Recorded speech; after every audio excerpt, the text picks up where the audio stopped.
Hey there guys, the PC Guy here with the news in tech and gaming for the week. As expected, this week has been full of Ryzen, Intel, Nvidia, Super, all that sort of stuff, as well as the Ryzen 3000 series. Obviously, not going to get too in deep into those subjects. They are widely discussed, and I will have a few videos planned to talk about that. So I will not fill this tech segment, news segment, with that sort of thing. So for starters, I will tell you something about the Radeon 5700 and 5700 XT, the custom cooling designs from the board partners like Asus, EVGA, Gigabyte, all that sort of manufacturers are going to be coming very soon, within around a month. So you can expect those cards to hit the shelves in around 3 weeks, a month from now. That is definitely good news because someone actually slapped a bit of a ghetto solution cooling on 5700 card.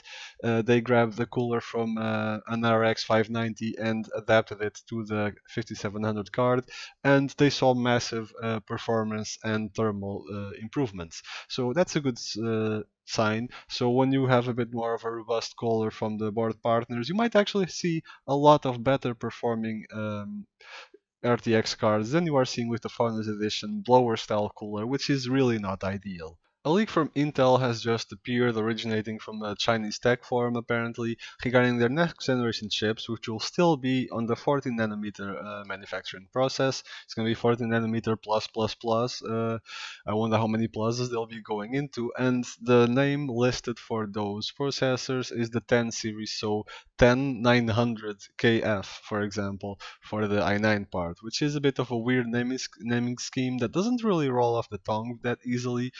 But keep in mind it's a leak. There is no confirmation whatsoever if this is even real at all, or if it's just complete speculation and false information really. So take it with a bucket load of salt. But they have listed the entire product stack along with frequencies, core counts, and pricing. So I'll show you guys what I'm talking about. I saw this leak being reported at WCCF Tech. Keep in mind, again, it's a leak, nothing is guaranteed here, and they are supposed to be coming out on a new socket, which is kind of worrying for all of us that have just upgraded to the 9th gen Intel CPUs. Once again, a socket change. So yeah, unlike AMD, they are not really letting us have motherboards for that long before changing sockets once again. The entire product stack was leaked. It is a bit further down, as you can see here, along with pricing, TDP, everything, cache, all the details are here. And like I said, it is very, very unclear if this is even real, but if it is, then you can have an idea of what is to come. As you can see, they have bumped up the core and thread counts. They have enabled hyper-threading across the entire product stack, which leads us to believe that they could have done it all along. And the only reason they have not done it on the 9th gen was to basically milk us consumers and not give us too much performance for our dollar. Now with AMD's Ryzen on the rise, let's say, they are trying to compete in that matter again, and it just shows that a little bit of competition does go a very long way towards increasing your performance and pleasing your consumers. The prices are also quite competitive. The top part, flagship part with 10 cores, 20 threads, boosting to 5.2 single core, is at $499, which is quite competitive, and it's a lot of a better deal than the 9th generation was when it came out completely uncontested.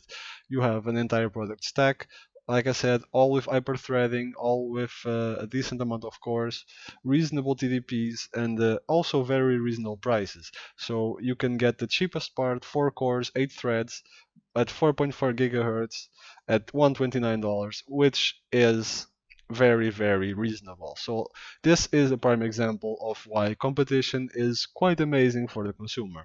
Once more, there is no idea that these are actual real specs or just a completely fabricated leak to get people looking at Intel again with some expectations as opposed to just going to AMD right away. So again, don't take this for an actual fact, and it's also not known when they will be coming, possibly next year.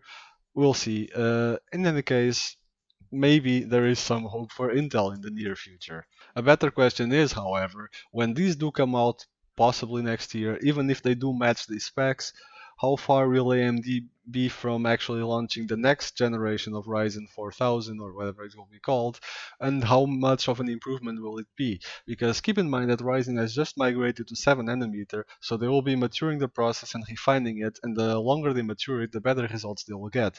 So when these come out, AMD might actually have better Ryzen already out that will be even better than this, or competitive at least. And well, we'll have to wait and see. Obviously, we cannot really tell right now what the situation will be, but let's keep our minds open because this is turning out to be quite an interesting time if you are shopping for a processor in the next year or so. And well, Intel is still a bit far off on the 10 nanometer process. There are no news for that as far as desktop platforms go. AMD is already starting to going into refining the 7 nanometer, so it's going to be an interesting competition, and we, the consumers, are the ones that stand to profit from it. Speaking of rumored releases, and this isn't even a very sturdy rumor, it's just something that I happen to read, I don't even know where anymore, but it is possible that Nvidia will be launching their new generation Ampere cards next year, sometime around middle of next year. Again, this is a completely mostly unfounded rumor, so don't quote me on this, but there were a few rumors about that in any case. What performance gains and what different things and pricing, most importantly the pricing, that will bring is a completely up in the air question. Is it worth upgrading right now if you have a reasonably new card? Probably not. I would wait until maybe I would hear something. However, I would also not hold on to a completely old card that is on its limits, waiting up for this. So that is kind of my verdict on this. Don't hold your breath waiting for this to come true or to come true in the time frame that this rumor says it.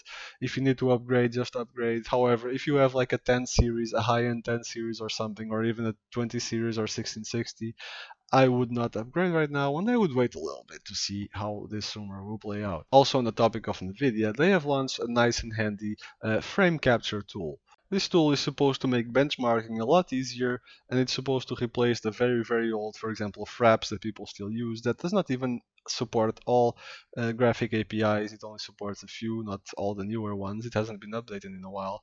In any case, it should allow benchmarking and game testing to be a lot smoother, and testing your GPU and its performance to be a lot simpler and less complicated.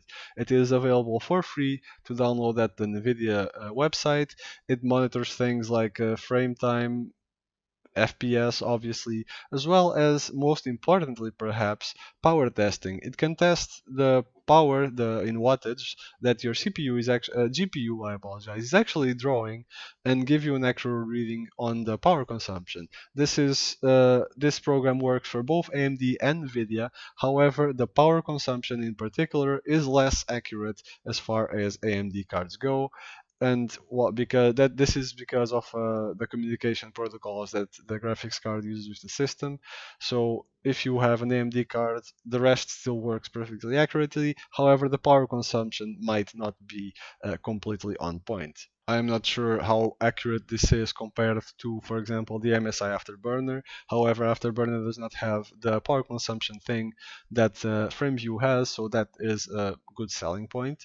It also seems to be easier to set up because I have actually set up Afterburner to run the benchmarks I've done in the past. It wasn't super easy. It took some time to get it ready, and even then it's not perfect. So I will be giving this a try. I might actually make a video of it. I was planning to do a video of Afterburner and benchmark and how to benchmark.